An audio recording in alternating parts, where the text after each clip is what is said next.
Hi everyone, welcome back to this channel, Monica Jaga. Thank you very much for tuning in. Thank you very much for subscribing to this channel. I really appreciate. And today I'm gonna continue doing the interview to the au pairs in France, and they're gonna show you their experience. Yeah, so make sure that you subscribe to this channel if you haven't. I'm your sister in prosperity and in possibility. Thank you. Today I'm doing an interview for the au pair. We have Jockey here, and she's Rachael, and she has a YouTube channel. She's gonna introduce herself. Hey guys, my name is Rachael, and like Monica said, I have my own YouTube channel. I'm a Kenyan living in Paris, and I started making content about a few months ago, and I'm really happy to be with this, to take part in this au pair series with Monica. Yeah, Thank for you. having me. Thank you for coming. And yeah, we're gonna start with 10 questions of your experience as an au pair. Yeah. Cool. So guys, we have the first questions, only 10 questions today for Rachael here. And yeah, the first question is, what inspired you to become an au pair?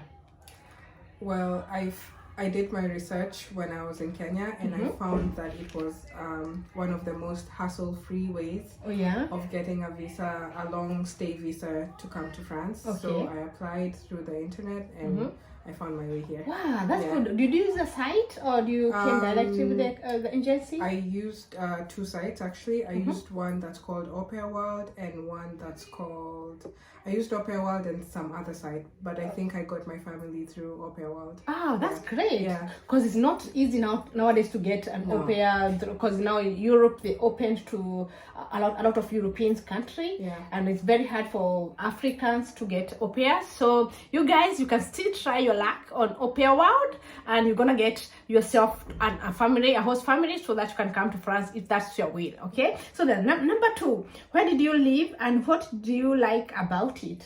So I was very lucky to live in Montpellier. Oh yeah, that's good. South of France, in the south of France, in a small town called Canon Plage. Okay. And my family's house was right next to the beach, so wow, that was amazing. That's good. It was like waking up to nature, to the sound of the ocean. Oh yeah, sure. So, and it's much warmer than the other parts of France. So oh yeah, sure. Coming from Kenya, when you're not used to the cold and everything, it was amazing. And when was it? Did you come on summer, no, winter? I came in the middle of winter. Oh yeah, you're lucky you January, came on south of France. So I went straight to the south of France, and it was not that cold. Oh yeah, you're lucky. Because for me, I remember when I came in October. Yeah, 20th, just before winter. Yeah, and it was very cold. I was sick. I was in Paris, directly in Paris. And I was very sick because the weather. Yeah, the change of weather. Yeah, the change of the weather. Sudden. And yeah, I was sick. So yeah, that was great. Number 3, what surprised you most about France? First of all, I think the language. Oh yeah? And coming also to the south of France, there's the language plus the accent. Yeah. So the French that I learned in Alliance Française was not the same as the French that I was listening to and the French that I was supposed to be speaking. Oh yeah, sure. So that was surprising. Oh that took some time. And the accent, the heavy south of France accent. It's not the same accent in south and in north of France. Yeah, so it was quite funny. Actually. Oh yeah, sure. Number 4, what's your favorite and least favorite French food? Ooh, I think my favorite food has to be some sort of seafood. I think noix de Saint-Jacques. Ah yeah, I the love seafood. that. Oh yeah.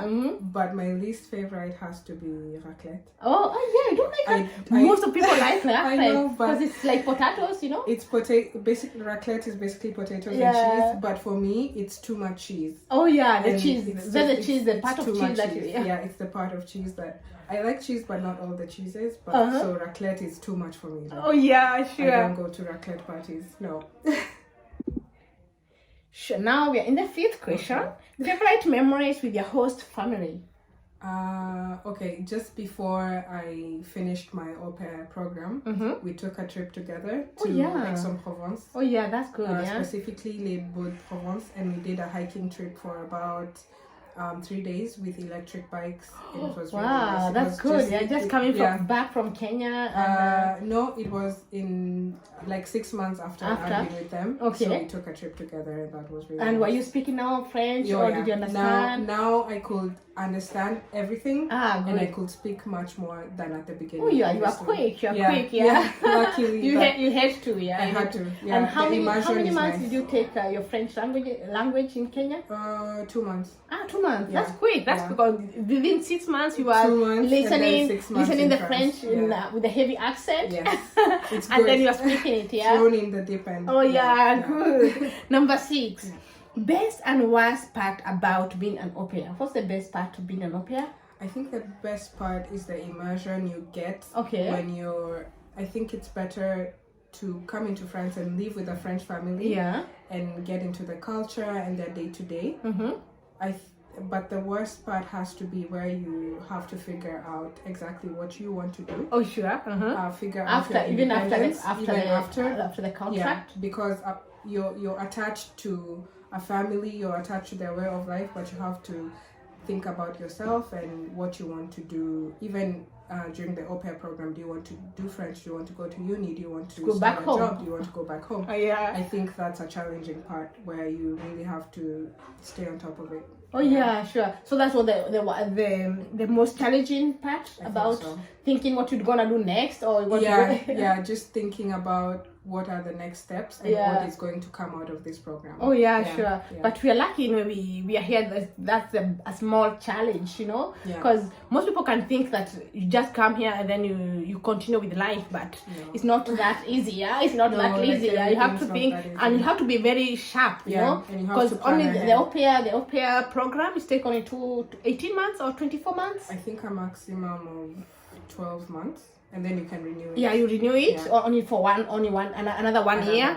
So it's all together gonna 24 months.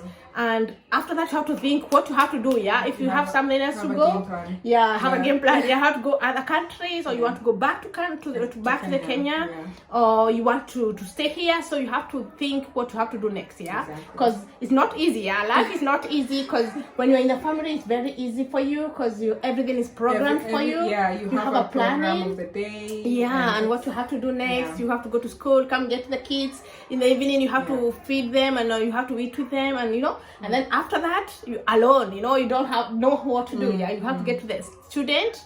You have to change to student status, or you have to go back home, or you have to go to another country. The thing about the paperwork as well can be tricky. So you have to learn what paperwork to keep up with and what to do next, what kind of visa you want to get next. So I think that's challenging. That's the challenge. Sure. So we are in number 7. Okay. How has being an au pair changed to you? I think the best thing I got from it is the improvement in French language. Sure. Because after that, I was able to do my DELF exams without doing extra classes. That's so good. So my language went from 0 to 100 in 6 months. Oh yeah, in that's 6 months I was fluent. Wow, you are quick, and so, when you come, it's surprising that for me, I remember the first week, second week, and the month you don't understand nothing, and you're like, I didn't learn French back home. Exactly, is this the same thing? There's nothing that I can hear that I heard back home, because the accent and the way they're quick in talking it, exactly. Speaking it. So it was like hard for me even to catch up, to catch up in a story or in a conversation.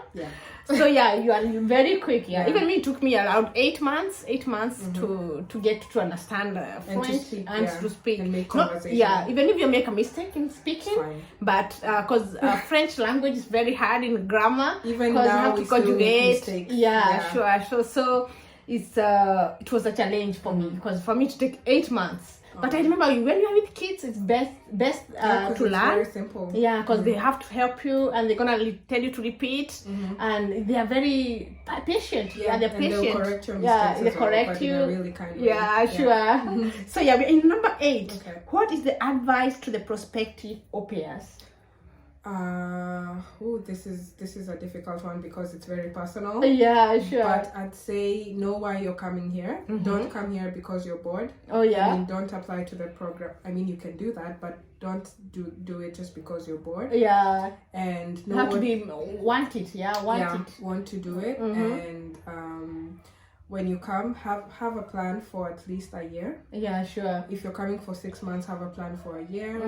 And most importantly, take advantage of this position because you get to travel a lot. You get to enjoy getting into the French culture. Oh yeah, sure. Because your expenses are taken care of, use the extra time and extra money to discover more of France. Oh yeah, like sure. If you're in Paris, don't just stay in Paris. Yeah, go out. Go to meet other people. Just basically put yourself out there, and you're going to make lots of friends and make use of them. Yeah, sure. Because you have to have a connection. Yeah, you have to have connection for your next step. Because it's not easy. It's and then the time goes quickly. You know, for those 2 years for the Aupair program, it goes very quick. So if you know someone who has something to present to you, or maybe she have done or he have done something, she can give you some direction. So it's good to get connection and to be quick. Quick because make friends, makes a lot of friends. And take advantage of every time. Sure. Okay, number 9, what do you wish you knew before coming as an au pair? What did I wish I knew? I think maybe just a bit more about French culture because there are so many faux pas that you do. You know. Like there's this time we were having dinner with the family in a restaurant and I was cutting my salad. Sure. You're not supposed to cut your salad. Just small things like that. So like in school, like in Alliance Française, you learn so much French, but you don't learn about the culture or some manners and basically what the French consider to be rude and nice, like walking on the right side of the road, driving. And it's very important saying hello, saying thank you, and saying bye. Saying hello, thank you, bye at the shop and everything. So everywhere, you go to a shop and you just say, "Oh, I want some bread," and the person looks at you like, you start with hello, bonjour. You have to say bonjour, blah blah blah. So I think I wish I did more research about the finer aspects of the French culture. Oh, sure. You guys do your research before you trying to get to the Aupair program because you're going to get yourself ridiculous, you know, when you're like, you know, even I remember my friend came here as an Aupair and she was like eating two desserts. Yeah. You know? Last one, last question. That's quick here. Where do you see yourself in 10 years?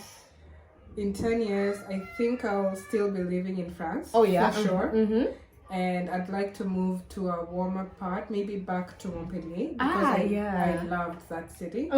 So I'll either be living in Aquitaine, you know, like in the warmer south of France, or southwest. So that's where I'll be in 10 years. And I'll probably have my YouTube channel growing bigger. Oh yeah, sure. Being like a bigger part of my life because right now it's just like a side hustle. Yeah, sure. And content creation is going to probably be my biggest source of income. Oh yeah, that's good. It's good to have that perspective and good to have that plan because we can make it. You can make it in YouTube because you can see a lot of people. For me, I follow several YouTubers. And they are doing it for the living, So for us, we do it for the side hustle, and I think I also get the joy of creating and putting content out there because before making my YouTube channel, I had my blog as well. It's still alive, and I still write from time to time, but this is another way of just presenting the blog and getting sharing who I am and so on and so forth. Oh yeah, that's great. And how is the journey as a YouTuber now? Well, it's challenging. Oh yeah, I won't lie. I mean, keeping up with the with the uploads, not your actual job. I have a 9-to-5 job, so that's a bit challenging. For I'm trying, editing and creating, and having the time first of all to edit. That's a bit challenging. But at the same time, we were in lockdown. Oh yeah, sure. And there was not much content to do. But now that because all the shops, you want to do a vlog or something, you couldn't because everything is closed. You have to do click and correct it. Exactly. Or just have packages delivered. But anyway. I'm learning with time, and I'm looking, like, for example, your channel. I'm trying to see like what you've done in the past and learn from because when you're starting is you're learning a lot. You do a lot of mistakes, you do a lot of editing mistakes even make sure that you don't put some music in the beginning. I used to put some music and you're not supposed to put some music because you're gonna get the strike. But you can get non-copyright non-copyright. You good, about it. For me, because when I started, I didn't even know about, I didn't even do that search. I didn't know. I had maybe one or two warnings, claims, claims, and then you have to before you get monetized, you have to clean everything. You don't have to have any claim, any strike or something like that. So and give us your name of your YouTube channel. So my YouTube channel is actually, my name is called Rachael Jockey, and I will ask Monica to leave a link down below. So you can check out my latest vlog. I did a spend the day with me vlog. I hope you enjoy that. Interesting. And what are your content? Who are you targeting? So I make content on makeup, and travel and lifestyle. Anyone living in Paris, anyone who's an expat, a Kenyan. And I do videos in English, so maybe. Are you planning to do in French? I am. When my accent gets better, I will definitely don't wait to be perfect. I know, even my husband always telling me, do some things in French. I have maybe 2 or 3 videos in French. Maybe I'll do like a challenge where I do makeup thing when I'm explaining in French. Maybe that will be interesting. To start with, because French language is a bit tricky. It's a bit tricky. Really beautiful it's beautiful. But it's really tricky. You have to pronounce it well, and so that people can understand. So the meaning is conveyed because you can pronounce one thing 2 ways. I know. So that's why I always been afraid of speaking in my YouTube channel.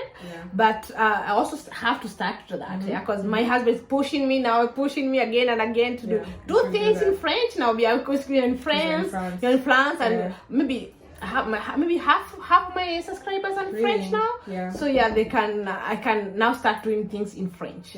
So thank you very much, Jockey, Rachael, for being here. I really appreciate it. And someone they're gonna learn about. I hope so. Gonna learn about your experience, and you're gonna help someone. So as I was saying, thank you very much for being in the channel. I really appreciate. And you guys just subscribe to Rachael Jockey's channel. You're gonna enjoy there. And she's young, she's growing, and let's help her to grow to what's the target now? My target now is 300 subscribers, because I'm at 1 something. You are 200 something, no? No.